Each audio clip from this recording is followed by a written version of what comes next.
Salut, moi c'est Linda. Bienvenue à vous. Ce podcast, c'est un peu mes chroniques, mon journal sonore, un espace où je prends le temps de répondre aux questions que je me pose au quotidien. Le quotidien d'une maman fatiguée, parfois angoissée, mais bien souvent émerveillée. Vous écoutez Mamapod. Ce 8e épisode de Mamapod est très spécial pour moi car il s'agit d'un épisode crossover entre mes deux podcasts. J'ai lancé un Her en 2019, un podcast où j'ai interviewé des femmes et un homme sur leur rapport avec leurs cheveux. Je vais donc prendre le temps de vous parler de mon rapport avec mes cheveux, mais surtout de l'héritage capillaire que je lègue à ma fille. Quand on devient parent, nous déployons en général de gros efforts pour ne pas reproduire les schémas douloureux de notre enfance. À sa naissance et jusqu'à ses 1 an, ma fille avait les cheveux raides. En la voyant grandir, je me disais qu'elle n'allait probablement pas avoir les mêmes cheveux que moi. Et quelque part, ça m'a rassurée. Je me suis dit, génial, ses cheveux ne seront pas un problème dans sa vie. Elle évoluera dans cette société sans cette charge mentale. Et voilà que passé 1 an, ses cheveux ont commencé à friser. Mais au final, ma fille, ce n'est pas moi. Je suis née à la fin des années 80 et elle en 2021. Alors qu'est-ce qui a changé entre-temps ? Pour ma part, du plus loin que je me souvienne, j'ai toujours détesté mes cheveux. Mes Barbie avaient de longs cheveux blonds et raides. J'idolâtrais Hélène d'Hélène et les garçons et Dorothée du Club Dorothée. J'adorais les Spice Girls et pourtant, Mélanie B, c'était très loin d'être ma favorite. Je me rêvais avec de longs cheveux longs, raides et idéalement pas marrons. À l'adolescence, je ne supportais déjà plus mon volume. Je me souviens avoir supplié ma mère de me couper les cheveux très courts car je pensais échapper à ce que je détestais. Grosse erreur, évidemment. Plus tard, je me contentais de les attacher. Et tout le temps, mes cheveux étaient toujours étouffés par des chignons très serrés, comme pour les faire disparaître. Autour de mes 20 ans, vers les années 2006-2008, se sont popularisés les appareils chauffants et autres fers à lisser. Et là, j'étais aux anges. Je pouvais enfin transformer mes cheveux seule et je passais alors des heures à les lisser pour un résultat qui, disons-le, n'était pas très flatteur. Passé 25 ans, nouvelle tendance, les lissages brésiliens. Et là, ça a été le bonheur. 2-3 fois par an, je lissais mes cheveux avec un produit hautement chimique, mais j'avais enfin les cheveux que je rêvais d'avoir, c'est-à-dire souples, sans volume et avec quelques ondulations. Je touchais du doigt l'idéal esthétique qui me semblait être le plus beau. C'était à travers ces cheveux-là que je me sentais belle, glamour, féminine, mais au final, ces cheveux n'étaient pas les miens. Je me battais contre leur nature depuis toujours pour toucher un idéal qui ne me ressemblait pas. Mais de quel idéal parle-t-on ?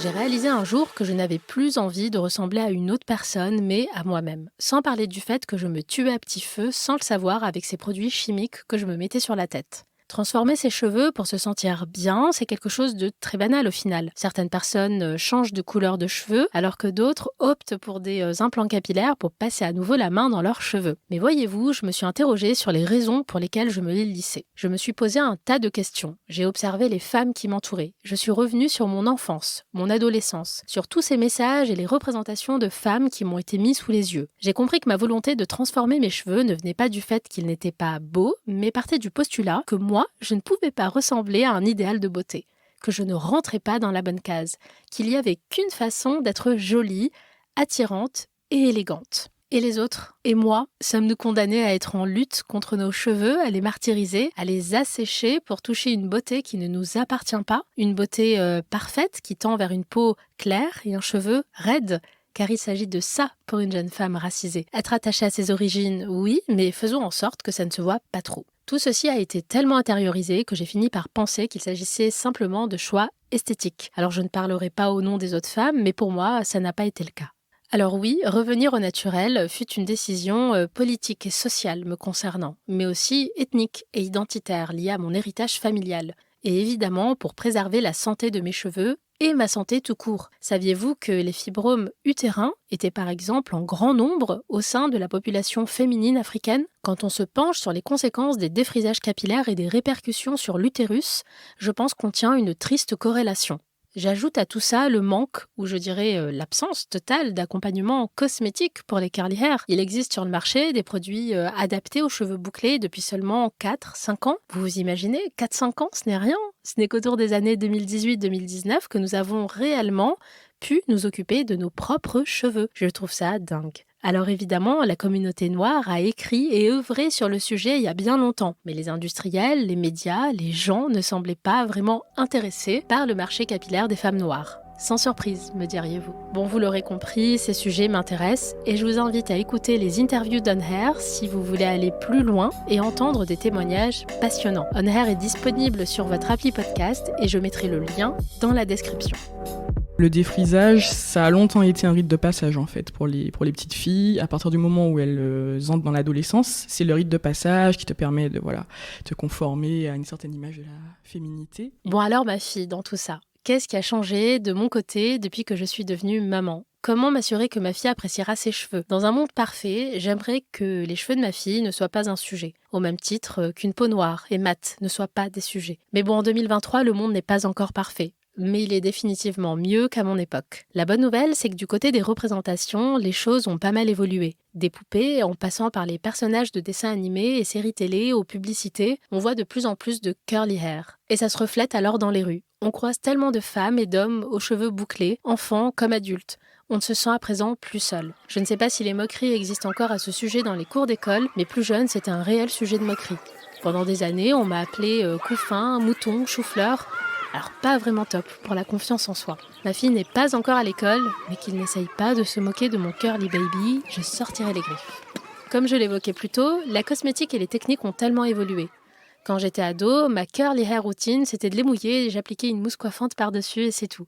Je n'avais aucune notion d'hydratation du cheveu, on ne connaissait pas encore les thés d'oreiller en soi, et les produits pour cheveux bouclés dans les rayons, c'était en fait les produits pour cheveux secs, rêches et cassants. Il y a 15 ans, le slogan, c'était de dompter sa crinière et non de sublimer nos boucles. On comparait nos cheveux à un mouton, on nous rabaissait à un état animal. Alors évidemment, dans ce contexte, on ne peut pas associer le glamour à notre chevelure. Je trouve qu'en quelques années, on s'est vite rattrapé, et j'espère que les prochaines générations prendront la même direction. Et j'inculque déjà tout ça à ma fille. Je complimente ses cheveux tous les jours. Je lui montre qu'on a les mêmes boucles. En la coiffant, je lui explique ce que je fais. Et surtout, je m'assure de ne pas lui faire mal, car c'est pas évident de coiffer quelqu'un d'autre que soi. Au départ, je la voyais faire des grimaces et ne pas me laisser la coiffer. Alors j'ai vite compris que je lui faisais mal. Et je m'assure donc d'être douce dans mes gestes. Je souhaite que la coiffure et le démêlage soient un moment de complicité entre nous, et non un moment de torture qui finit en larmes. Alors pour les parents qui m'écoutent et qui ont des baby curly hair aussi à la maison, voici en quelques mots la routine de ma fille. Déjà, il faut savoir que ma fille a les cheveux frisés, je dirais autour de 2B. Et pour cette texture, je vous recommande vraiment la brosse Deman. Je la trouve plus efficace que la Tangle Teaser, par exemple, surtout pour les cheveux frisés et crépus. Aussi, pensez à démêler du bas en remontant vers les racines. Ils auront beaucoup moins mal. Par contre, du côté des produits, je sèche un petit peu. Je limite le nombre de shampoings à 1 par semaine, voire 1 tous les 10 jours, et j'applique mon propre masque sur ses cheveux en faible quantité que je rince après le démêlage. Quant au coiffage, un peu comme pour moi, je ne cherche pas à obtenir des boucles parfaites et des coiffures impeccables. Un peu d'huile de jojoba, du gel aloe vera, un spray d'eau, ça fait largement l'affaire. Je brosse que quelques mèches en surface et la voilà déjà prête en moins de 5 minutes. Après ma transition capillaire, je me souviens que j'étais toujours à la recherche de la boucle parfaite, à traquer le moindre frisottis. Mais peu à peu, j'ai réalisé que cela représentait une grande charge mentale, une nouvelle charge mentale. Et je me retrouvais à nouveau bloquée dans de nouvelles injonctions. Cette recherche d'idéal, vous voyez de quoi je parle. J'ai donc mis la holà. J'ai lâché prise avec les frisottis et ma texture de cheveux, que certains appellent mousseuse, ce sont juste mes cheveux et ils sont bien dans leur mousse. Alors oui, quand j'ai le temps, quand j'en ai l'envie, je m'applique, je mets des produits pour fixer les boucles et les avoir on flic, mais si je ne peux pas, c'est pas grave.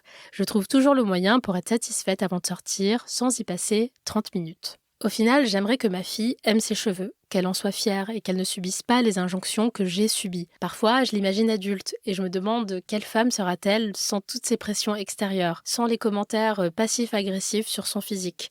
Bon, je m'emballe un peu, mais j'espère être là pour l'accompagner dans tous les cas. Ma fille entendra un jour ce podcast et mes propos lui sembleront, je l'espère, dépassés. C'est qu'on aura réussi.